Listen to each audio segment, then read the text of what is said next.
semuanya, perkenalkan saya Maya Lianti dari Universitas Negeri Gorontalo. Di video ini saya akan menyampaikan apa saja dampak yang timbul dari penggunaan gadget yang berlebihan pada anak-anak. Tonton video ini sampai habis ya.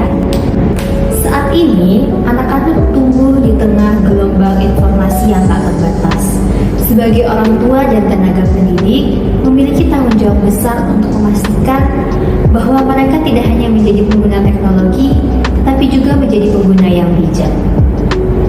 Meskipun gadget menawarkan berbagai manfaat, mulai dari pembelajaran interaktif, kita harus ingat bahwa tanpa kendalian tepat, dampaknya bisa terhadap kesehatan fisik, emosional, dan sosial anak.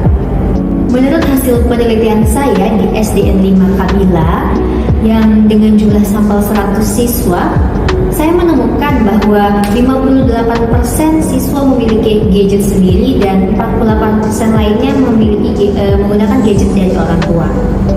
Angka ini menunjukkan bahwa teknologi sudah begitu dekat dengan mereka. Namun di balik kenyamanan ini ada tantangan besar yang harus dihadapi. Lantas, bagaimana cara kita memastikan bahwa anak-anak menjadi pengguna gadget yang bijak? Dari hasil pengamatan kami, ternyata 48% siswa menggunakan gadget tanpa pengawasan. Angka ini merupakan hal yang perlu sangat diperhatikan, karena tanpa pengawasan dan bimbingan yang tepat, penggunaan gadget bisa berisiko bagi perkembangan fisik, emosional, dan sosial anak. Selain itu, pola penggunaan gadget yang mencolok sekitar 14% di pagi hari, 22% di siang hari, 23% di sore hari, dan 41% di malam hari. Hal ini menunjukkan bahwa banyak anak lebih memilih menggunakan gadget pada malam hari, yang dimana seharusnya waktu ini mereka gunakan untuk istirahat dan tidur. Pola penggunaan gadget yang berlebihan, terutama pada malam hari, dapat mempengaruhi pola tidur anak-anak dengan cara yang cukup serius. Salah satu penyebab utama dari gangguan tidur ini adalah paparan cahaya biru yang dipancarkan oleh layar gadget. Menurut artikel dari Harvard Health Publishing dengan judul Blue Light Has a Dark Side, artikel ini menyatakan bahwa cahaya biru memiliki kemampuan untuk menekan produksi melatonin, yang dimana melatonin ini merupakan hormon alami yang diproduksi oleh tubuh untuk mengatur siklus tidur. Ketika melatonin terhambat, tubuh menjadi lebih sulit untuk merespon sinyal tidur, dan akibatnya anak-anak menjadi lebih terjaga meskipun waktu tidur sudah tiba. Akibatnya mereka kesulitan tidur pada waktunya dan durasi tidur mereka pun menjadi lebih pendek.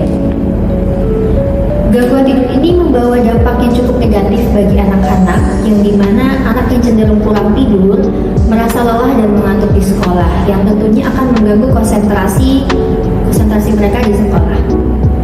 Kelelahan yang berkepanjangan juga dapat mempengaruhi suasana hati mereka, yang dimana meningkatkan stres dan kecemasan, dan dapat memperburuk kemampuan mereka untuk menghadapi tantangan akademis di sekolah. Tidak hanya itu, masalah gangguan tidur juga mempengaruhi kesehatan fisik, yang dimana meningkatkan resiko obesitas, gangguan metabolisme, dan penurunan daya tahan tubuh. Tidak hanya itu, banyak anak yang mengeluh sakit mata atau sakit kepala setelah berlama-lama menggunakan gadget. Menurut beberapa penelitian, dampak lain yang timbul akibat setelah penggunaan gadget yang berlebihan. Yang pertama yaitu sindrom penglihatan komputer atau disebut dengan CVS, dengan nama lain Computer Vision Syndrome. Sindrom ini terjadi akibat anak-anak terlalu lama menatap layar gadget dengan jarak yang dekat, tanpa memberikan waktu untuk mata mereka untuk beristirahat. Ketika anak-anak mulai fokus terlalu lama pada layar handphone, mereka jarang berkedip, yang menyebabkan mata mereka kering dan lelah. Akibatnya anak-anak merasakan mata perih, kabur, atau bahkan sakit setelah berlama-lama menatap layar gadget. Selain itu, ukuran gadget yang kecil dan resolusinya yang terbatas juga memperburuk masalah ini.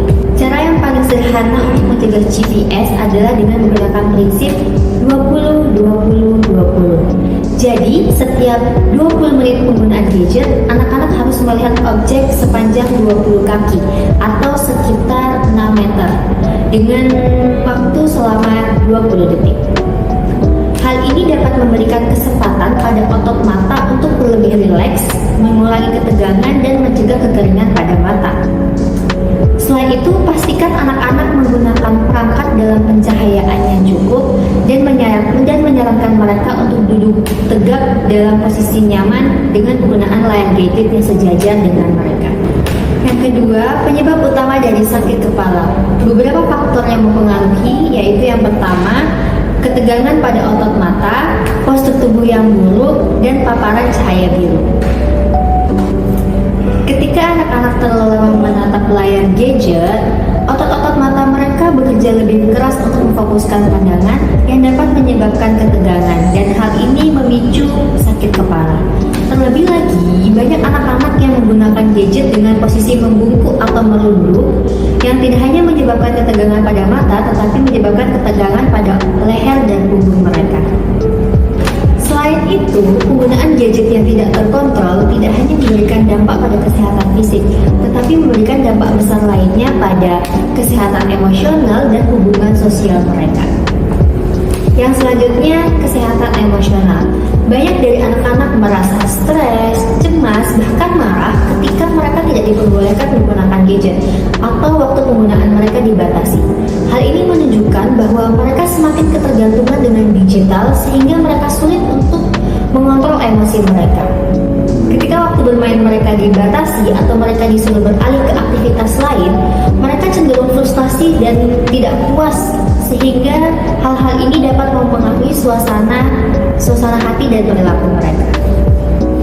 Bahkan dalam beberapa kasus, terlalu lama terpapar gadget dapat meningkatkan gejala depresi atau kecemasan, yang apalagi mereka terpapar dengan media atau konten yang beresiko. Selain emosional, penggunaan gadget yang berlebihan juga dapat mempengaruhi hubungan sosial anak-anak, yang dimana anak-anak yang sering bermain game atau berinteraksi secara online cenderung memiliki lebih sedikit waktu untuk bermain dengan teman sebayanya dalam dunia nyata. Lebih jauh lagi, pengurangan interaksi sosial ini dapat mempengaruhi kemampuan anak untuk membangun hubungan yang sehat. Keterampilan seperti berkomunikasi, bernegosiasi, berempati, dan menyelesaikan konflik. Dari beberapa dampak yang timbul akibat penggunaan gadget yang berlebihan, lantas bagaimana cara untuk mengurangi dampak tersebut? Yang pertama, batasi penggunaan gadget. Kita bisa mulai membatasi penggunaan gadget mereka dengan memberikan waktu 1-2 jam untuk kegiatan hiburan atau permainan. Selain itu, kita juga harus memberikan waktu bebas gadget, terutama pada waktu sebelum tidur. Hal ini bisa memberikan ketenangan pada tubuh dan pikiran mereka. Membatasi penggunaan gadget bukan berarti kita melarang mereka untuk menggunakan gadget, tapi dengan memberikan pilihan-pilihan kegiatan lain seperti bermain di luar, membaca buku, dan mengikuti kegiatan seni. Dengan banyak pilihan yang menyenangkan, sehingganya mereka tidak merasa kehilangan atau terpaksa untuk tidak menggunakan gadget. Yang kedua, mendorong interaksi sosial dan kegiatan fisik. Sebagai orang tua, kita perlu mendorong anak kita untuk melakukan interaksi sosial dengan teman mereka secara langsung, dengan mengajak mereka mengikuti kegiatan di luar seperti olahraga dan aktivitas kreatif lainnya yang mampu mengasah kerjasama. Hal ini tidak hanya meningkatkan bagi kesehatan fisik mereka, tetapi juga dapat mengasah kemampuan interaksi sosial mereka. Yang ketiga, mengelola kesehatan emosional. Kita bisa mengajarkan cara untuk mereka memahami perasaan mereka dan memberikan alternatif penyaluran emosi dengan cara berbincang dengan orang tua, olahraga, atau dengan mengikuti hobi mereka. Selain itu, ajarkan mereka untuk menghadapi perasaan frustasi dengan yang positif, seperti mengikuti kegiatan kreatif atau melibatkan diri dalam permainan kelompok. Dan yang terakhir, pengawasan orang tua. Orang tua memegang kunci dalam proses ini. Orang tua bukan hanya sekedar untuk membatasi penggunaan mereka, tetapi juga mengawasi konten-konten yang mereka akses. Pastikan mereka tidak terpapar oleh konten-konten yang beresiko bagi kesehatan fisik dan emosional mereka, seperti konten kekerasan dan konten yang tidak sesuai dengan umur mereka. Sebagai orang tua, kita harus menjadi contoh yang positif dengan cara menerapkan bagaimana sih cara penggunaan gadget yang bijak ini, dengan lebih sering mengajak mereka terlibat dalam percakapan keluarga dan interaksi yang tidak menggunakan gadget. Anak-anak cenderung mengikuti pola perilaku orang tua, sehingga dengan menunjukkan cara yang baik, kita juga membantu mereka untuk menyeimbangkan kehidupan antara dunia nyata dan dunia maya. Cukup sekian materi yang bisa saya sampaikan pada video ini. Saya ucapkan terima kasih bagi semua yang sudah menonton. See you on next sharing.